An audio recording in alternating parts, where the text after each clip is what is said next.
अगर आप भी चाहते हैं कि ऋषि यादव म्यूजिक का ऑडियो सबसे पहले आप तक पहुंचे तो लाल बटन को दबाकर चैनल को सब्सक्राइब जरूर करें और साथ में बेल आइकन दबाना ना भूलें। Rishi Yadav present mix by Bittu Yadav.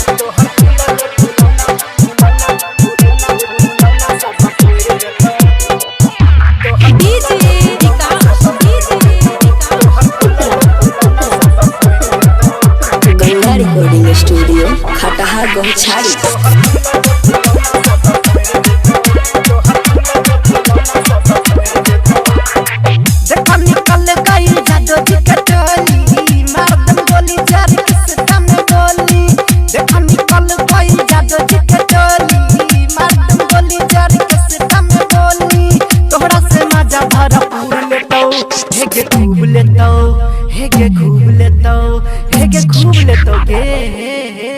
तोहर फूलल फूलौना सब फोड़ देतो, तोहर फूलल फूलौना सब फोड़ देतो, तोहर फूलल फूलौना सब फोड़ देतो।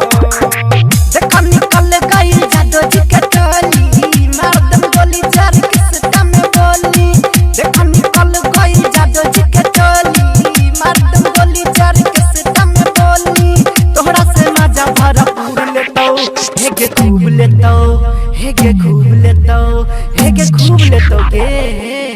तोहर फूलल फूलौना सब फोड़ देतो, तोहर फूलल फूलौना सब फोड़ देतो, तोहर फूलल फूलौना सब फोड़ देतो। अभी आप सुन रहे हैं बिट्टू यादव की शानदार प्रस्तुति singing by Sagar Raj DJ विकास।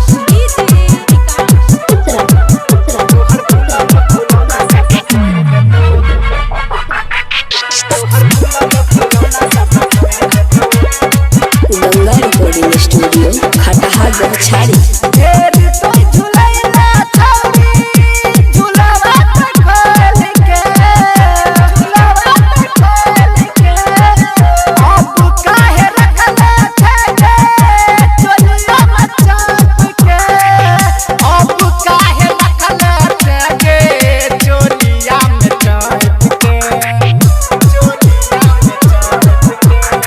जल्दी हिला बेछौड़ी कहूँ अपन कमर, सबके नजर छौके तोरे ऊपर गरल।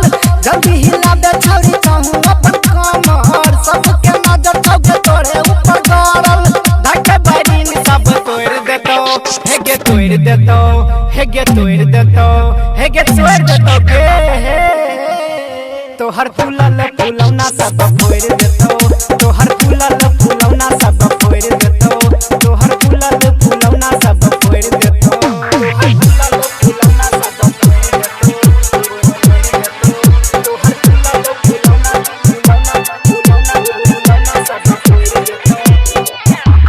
DJ Vikas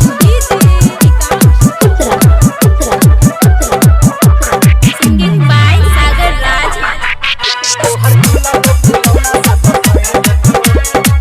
Ganga recording studio Khataha Gauchhari. सागरा पिलैता छौड़ी तोरा मिंदा, तोरा मिंदा। सजना सुताई के छौड़ी कर दे तो डंडा, सजना सुताई के छौड़ी कर दे तो डंडा। जल्दी देखा बेछौड़ी कहूँ अपन साटर, सबके मन छौ तोरे ऊपर चढ़ल। जल्दी देखा बेछौड़ी कहूँ अपन साटर, सबके मन छौ तोरे ऊपर चढ़ल। धक्के बैरिन सब तोड़ देतो, हेगे तोड़ देतो, हेगे तोड़ देतो, हेगे तोड़ देतो गे। तोहर फूलल फूलौना सब फोड़ देतो, तोहर फूलल फूलौना सब फोड़ देतो, तोहर फूलल फूलौना सब फोड़ देतो।